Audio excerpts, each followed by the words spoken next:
저희는 뭐 아예 그 얘기도 합니다. 아예 매일 다니면서 한 일주일만 같이 술 먹으면 많이 되겠구나. 그 기회가 참 안 되는구나. 이제 그런 우스갯소리도 한번 하고 그랬었어요.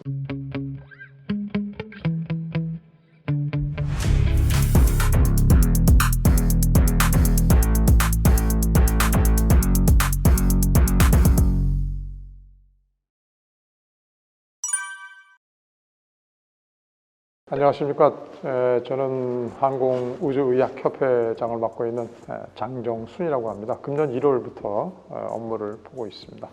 개인 소개는 특별한 건 없고, 저는 이제 중앙대학교에서 작년까지 근무를 했었고요. 30년 근무한 다음에 교원으로 정년 퇴임해서 지금 명예교수를 지금 맡고 있고, 현재는 항공의학협회, 그다음에 일부 병원 업무 이렇게 좀 수행을 하고 있습니다. 기본적으로는 이제 내과 전문이고요. 세부 전공은 이제 혈액종양내과라서 제가 이 협회에 합류하게 된 게 조종사들, 항공 종사자들, 암에 걸리신 분들 이거 이제 컨트롤 어떻게 하는지, 기준 어떻게 세우는지 이런 걸 하면서 합류를 하게 됐고, 협회에서의 신체 검사 기준 중에 종양 관련 부분은 제가 스페셜리스트로 지금도 관여를 하고 있습니다. 항공 전문 의사로 한 18년 정도 일을 했고요. 그다음에 이제 국토부에서 위촉한 항공의학 평가관도 한 10년 이상 좀 하고 있어서 AME보다는 조종사들하고 정부 규제기관 사이에서 양쪽 업무를 좀 조율하는 일에 좀 더 신경을 많이 쓰고 있습니다.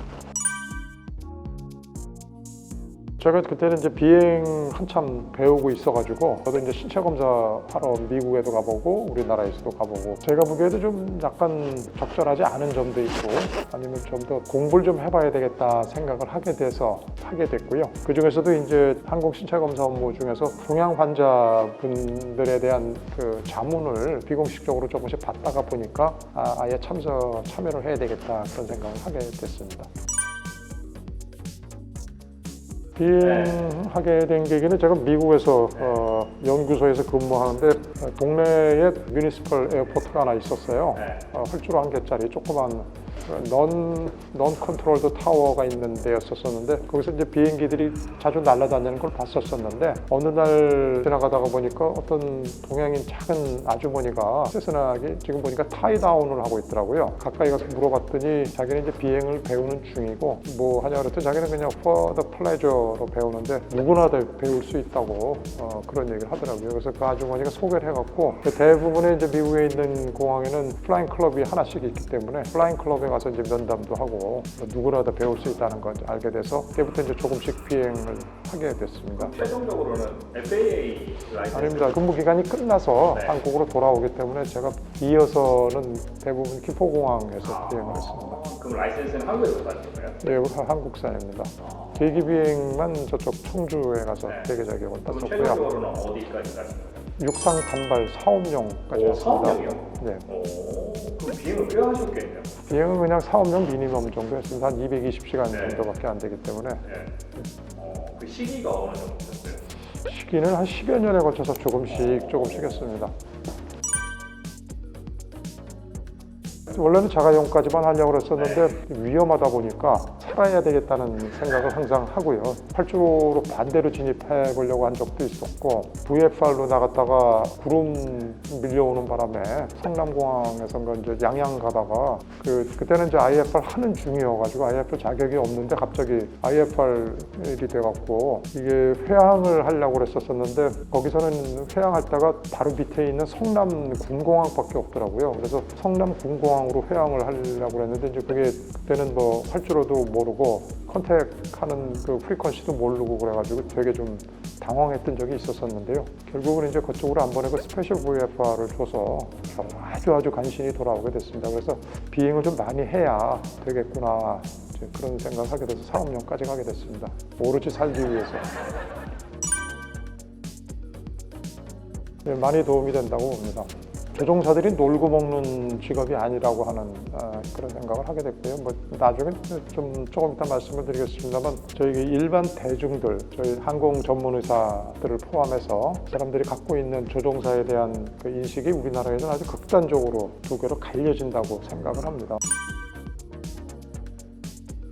한 부류는 조종사들은 결점이 없는 아주 완벽한 신체 건강을 가진 정신적으로 신체적으로 결점 없는 완벽체로서 비행시간 17시간 내내 눈 하나 깜짝 안 하고 계기와 씨름하고 항상 조정에 전념하고 있을 거라고 생각하는 사람이 하나 있고요. 시력은 당연히 그분들은 2.0이라고 생각을 합니다. 1.0이 아니라. 반면에 또 한 부류는 이제 어서 조금씩 얘기 들은 분들은 뭐 조종사들이 실수하는 거, 뭐 잠을 잔다든지 뭐 이런 거 들은 분들은, 특히 이제 항공사 근처에 있는 분들은 또 조종사들은 이제 자동 조종 장치라는 게 생기고 나서는 할 일이 없다. 그러니까 17시간 그 사람들은 그냥 멍하니 의자에 앉아갖고 아무것도 없고, 가끔 가서 보면 실제로 그냥 가만히 앉아있지 뭐 근육을 쓰는 것도 아니고 무슨 책을 보는 것도 아니고 서류를 보는 것도 아니고 놀고 먹는 거 아니냐. 이렇게 두 개로 갈라져 있는데 너무 양극단이죠. 조종사들이 자동 비행장치 켜놓고 놀고 있는 것도 아니고, 그렇다고 매 눈으로 17시간 눈 뜨면서 근력을 이용해갖고 비행기를 조종하는 것도 아닙니다. 저는 이제 해봤더니 조종사가 원래 가지고 있던 능력의 110%, 120%를 발휘해야 할 때가 있어요. 어프로치를 한다든지 악기상에서 최대치를 받으면서 착륙을 해야 된다든지 이런 데가 있는가 하면, 공중에 올라가서 순항, 아무것도 없을 때 순항하는 건 그야말로 뭐 손가락 하나 까딱 할 필요가 없죠. 이렇게 양극단이 있는데 일반 분들은 뭐 잘 모르시고, 특히 항공 전문 의사들이 그걸 좀 아셔야 되는데, 그분들도 양극단으로 있어서 내 눈을 가지신 분들이라고 생각하는 분은 조건부 적합이나 그라운딩을 하려고 아주 그냥 혈안이 되어 있는 분들도 있어요. 예, 무조건 비행이 안 된답니다. 조금이라도 뭐가 있으면. 반면에 어떤 분은 뭐 그냥 그 사람들 할 일도 없는데 뭐 그냥 지상에서랑 똑같이 다 비행 가능한 거 아니요. 예를 들어서 폐기종 같은 게 있는 분들 꽤 있거든요. 지상에서는 문제가 없어요. 근데 이제 공중근무를 하게 되면 산소가 부족하기 때문에 폐기종 있는 분들은 아주 심하게 문제가 될 수 있고, 뭐 천식 같은 것도 대표적이고, 지상에서는 전혀 문제가 안 되는 질환인데, 그래서 왜 그런 것도 비행을 못 시키냐, 이렇게 이해를 좀 못 하시는 양극단이 있어서, 제가 해야 되는 이런 그 중간에 조화를 이루게 하는 게 제 중요한 업무라고 생각을 하고, 협회도 중요하다고 생각을 합니다. 의사회 갔다가 한번 그런 얘기를 한 적이 있었었는데, 유럽 가는데 15시간, 16시간인데 16시간 동안 조종사는 눈을 탁 들이키고 한 점에 자세가 흐트러짐 없이 비행에 전념해야 된다고 생각을 하고 있는 분이 있더라고요. 그래서 그분한테 물어봤어요. 그분 이제 외과 의사인데, 당신도 17시간 그 췌장암 수술 같은 거 하면 10시간 넘게 하는 경우 있거든요. 10시간 동안 계속 그 수술대 위에서 그렇게 합니까? 자기 아니죠. 크리티컬한 포인트만 합니다. 그분 집도이기 때문에, 그분이야말로 이제 파일럿 인 커맨드거든요. 그 밑에 이제 코파일럿도 있고 뭐 어드바이저도 있긴 하는데, 그분은 한 1시간 정도 해요, 자기가. 나머지는 이제 자기가 꼭 피부 뭐 절개한다든지 그런 거, 소독을 한다든지 그런 거는 교수가 할 필요가 없어요. 기장님의 역할이랑 어떻게 보면 비슷하네요. 똑같습니다. 자기도 17시간 안 하면서 왜 기장한테는 17시간을 해야 된다고 생각을 하느냐는 거죠. 17시간, 물론 이제 8시간 근무하긴 하지만 조종사가 계속 인지력을 유지할 수가 없어요. 뒤에 잠깐 말씀드리겠습니다만, 피로는 우리가 피할 수가 없습니다. 조종사도 똑같이 사람이기 때문에 조종 업무도 굉장히 필요한 직업 중에 하나인데 졸리거든요. 사람들은 자꾸 피로는 없애거나 피할 수 있다고 생각을 하는데, 피로는 없애거나 피할 수가 없습니다. 뒤로 연기하는 거는 좀 가능하죠. 그래서 대표적으로 우리도 많이 하는 게 카페인 같은 각성제, 커피 같은 걸 먹어서 그 피로를 뒤로 잠깐 연기하는 겁니다.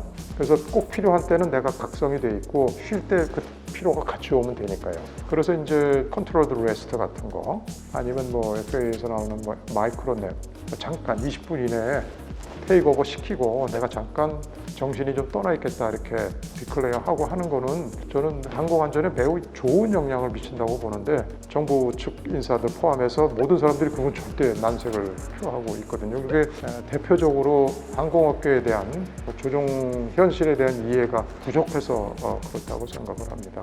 그걸 저희 협회에서 이제 그런 그 세이프티하고 관련이 있는, 매우 또 심각하게 관련이 있는 거기 때문에 에비던스 베이스로 좀 모아서 해야 되는데, 이하사 같은 데서는 이제 그런 것들 연구들을 많이 하고 있더라고요. FA도 마찬가지고. 근데 우리나라는 이제 너무 그쪽에 대해 무관심하고 무조건 일률적으로 도매금으로 강조한다 그럴까요? 그래서 그런 게 좀 만족스럽지가 않고, 우리 협회에 좀 의무사항이 있답니다. 저는 협회의 입장에서 단기적으로 보면은 교육이라고 생각을 합니다. 특히 일반인에 대한 홍보도 물론 있지만 그건 이제 별도의 문제고 그 항공 관련 업무에 종사하시는 국가기관에 있는 공무원들, 항공 전문의사들은 직접적인 접점이 있는 사람들이거든요. 회사에 근무하는 항공 전문의사도 있고 개업한 사람도 있고 뭐 저 같은 사람도 있고 한데 그분들이 조종실에 대한 이해가 되게 무지합니다. 교육을 물론 이제 강의도 하고 그렇게 슬라이드도 보여주고 하지만 그것보다는 직접 앉아서 카피 타임을 가져보는 게 조종사들이 어프로치를 하게 되면 과자도 못 먹고 뒤에서 말 걸어도 대답도 못 해요. 그렇게 정신이 없습니다. 근데 그렇지 않다고 생각을 하는 거거든요. 규정을 만드는 공무원들이라든지 이런 분들이 거기에 대해서 좀 이해가 좀 있어야 된다고 생각을 하고 그래서 시뮬레이터 같은 걸 태운다든지 시뮬레이터 같은 거 한번 해서 스페셜 디스오리엔테이션이나 한번 경험한 분들은 절대 그런 얘기 안 해요. 아 이거 쉬운 거 아니구나. 뒤에서 보면 아무것도 아니거든요. 저 사람 근데 왜 저렇게 와서 됐는지. 그 아이카오에서도 그 항공 전문의사가 되는 사람들은 그 칵핏 타임을 네. 그런 규정들이 있습니다. 네, 규정이 있습니다. 본관으로. 근데 이제 우리나라는 그 이제 정부에서 좀 해줘야 되는데 네. 할 수가 없고 또 회사 측에서 네. 협조를 좀 해주셔야 되는데 회사 측에도 좀 이게 뭐 쓸데없는 사람이 들어온다든지 뭐 왜 왔냐 뭐 이런 식으로 얘기를 하시기 때문에 좀 어려운 그런 점이 부분은 있습니다. 충분히 발전 가능성이 있고 해야 되는 포인트긴 하네요. 맞습니다. 네. 항공 심사에 대한 그 퀄리티를 높이고 궁극적으로는 회사에 대한 그 불필요하게 그라운딩되는 조종사를 줄일 수 있거든요. 항공의학계의 중요한 포인트 중에 하나는 조종사를 물론 세이프티 때문에 그렇긴 한데 세이프티에 문제가 있는 조종사를 섞어서 그라운딩 시켜갖고 세이프티를 올리겠다는 게 아니고 그라운딩을 최대한 줄이면서 세이프티를 올리겠다고 하는 게 항공사나 전 세계적인 흐름이에요. 우리만 빼고. 요새 트렌드가 제가 느끼기에는 현업으로 느끼기에는 네. 어떤 리스크나 이런 것들이 관리 범위 안으로 들어오는 거를 맞습니다. 네. 리스크 미티게이션 하는 거죠. 미티게이션을 연기한다는 거니까 이 사람이 리스크가 있어도 네. 그라운드에서 리스크가 생기면 상관없잖아요. 네. 뭐 관리 쓰러져서 범위 자든지 네. 비행할 때만 인지력이 잘 살아있으면 되니까. 그래서 이제 그 미 공군이나 이런 데서는 거기도 이제 파일럿도 되게 중요하기 때문에 웬만하면 그라운딩 안 시키고 어떻게 살려가지고 비행을 하는 방향으로 하고 있고 그 이제 여러 가지 기법들이 많이 매트릭스 같은 것도 이제 개발이 되어 있고 포인트가 그냥 하는 건 아니고요. 그래서 이제 우리도 이제 그런 걸 해야 되는데 그런 걸 하기 위해서는 일단 조종실에서의 업무에 대한 이해가 먼저 선결이 되어야 됩니다. 그렇지 않으면 왜 하는지 잘 몰라요.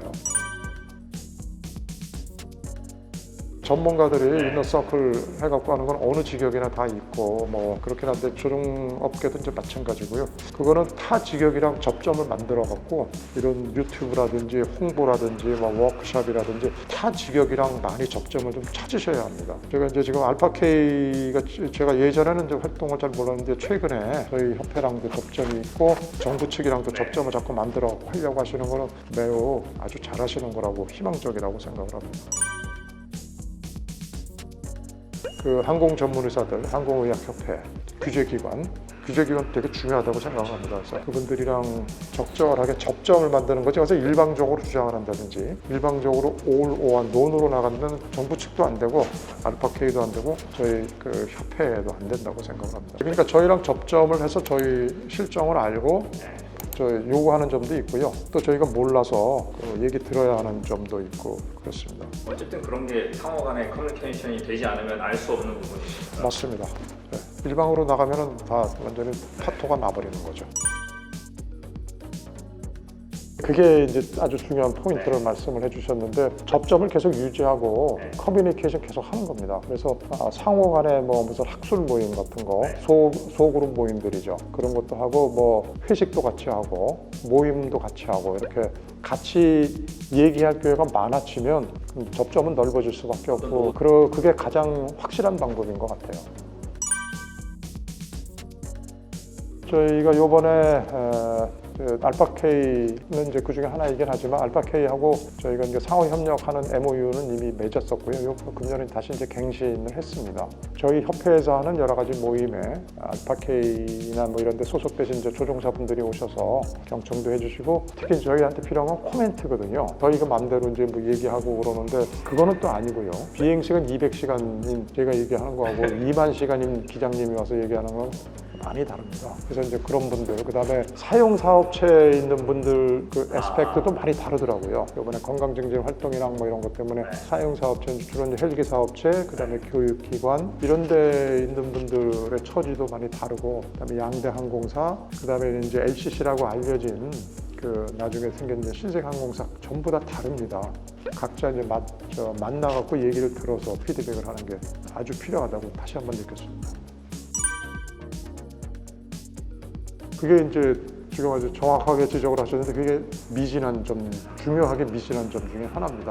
AME는 AME대로 그냥 행정적으로 자기 일만 하고 끝. 저기는 자기 일하고 그냥 오로지 접점은 서류 한 장으로. 근데 이제 그게 뭐 보통 문제가 없으면 뭐 그냥 행정적으로 끝날 건데, 사람이라는 게 살다 보면 모든 사람은 문제가 생기거든요, 언젠가는. 그래서 그때는 어다르고 아다르고 하는 게 되게 많습니다. 접점을 늘려서 서로를 이해하는 게 뭐 각 직역이나 뭐 이런 거 모든 것을 관통하는 첫 번째 키워드라고 생각을 합니다. 저희는 뭐 아예 그 얘기도 합니다. 아예 매일 다니면서 한 일주일만 같이 술 먹으면 많이 되겠구나, 그 기회가 참 안 되는구나, 이제 그런 우스갯소리도 한번 하고 그랬었습니다. 맞습니다. 서로에 대한 이해를 하려고 노력을 하지 않고, 노력을 하지 않는 이유는 이해가 부족하기 때문에 그렇습니다. 매우 중요한, 조종사 사이드보다 더 중요하다고 생각을 하는데 전문성이 되게 부족해요. 항공 전문 의사는 항공 전문 의사를 단독으로 하지 않습니다. 아, 그렇죠. 대부분 그렇죠. 네, 자기 하는 거에 5% 이내만 쓰고 나머지 95%는 메인 잡이 따로 있거든요. 뭐 개업을 하신 분이라든지 나가처럼 학교에 있으면 우리 학생들 뭐 의사고시 합격률이 더 중요하고 그 회의가 있으면 먼저 달려가지 이거 안 달려가거든요. 지정받은 병원이 61개인가 되는데 지방에 있는 데는 1년에 한 명 보기가 어려워요. 조종사가 한 번 올까 말까 하는데 그런 경우에는 전문성이 절대 아무리 슈퍼맨이라도 담보되질 않습니다. 근데 그중에 이제 개중에는 공군 출신이고 그다음에 비행기 좋아하셔갖고 개인적으로 공부하는 분이 있는데 그런 분은 거의 없고, 어쩌다 아니면 수익을 위해서 자격을 따신 분들이 있는데 그런 분들은 안 오면 신경 안 쓰고 그러면은 전문 지식은 없어집니다. 의료계에서는 모든 자격에 보수교육 평점을 두고 보수교육이 이루어지지 않은 그 자격 인정 안 하거든요. 물론 저희도 하긴 하는데 저희는 너무 미니멀해서 소양이 없고, 또 하나는 모티베이션이 없어요. 비행기에 대해서 좀 알고 관심 있고 뭐 이래야 되는데, 어떤 분은 뭐 비행기 타는 걸 아주 싫어한다고 하는 분이 있어서 그분은 왜 이 직역에 오셨는지, 근데 그런 분들도 사인하거든요. 굉장히 기계적으로만 해서 그분은 내가 옛날에 한번 본 적이 있었는데 잘 보고 있습니다. 왜냐하면 무조건 그라운딩이거든요. 옛날에 시력이 0.9라 그래서 그라운딩 돼서 판정해갖고 저희한테 협회로 넘어온 분이 있어요. 그거 보는 거는 0.1 차이는 충분히 오차범위거든요. 뭐 이렇게 신경 쓰면 한 0.2, 3, 4까지도 왔다 갔다 합니다. 근데 0.9하고 1.0하고 차이 없거든요. 이 사람은 그라운딩을 시켜야 된다고 하니까 그게 어이가 없는 얘기죠. 그런 일이 가끔씩 있습니다.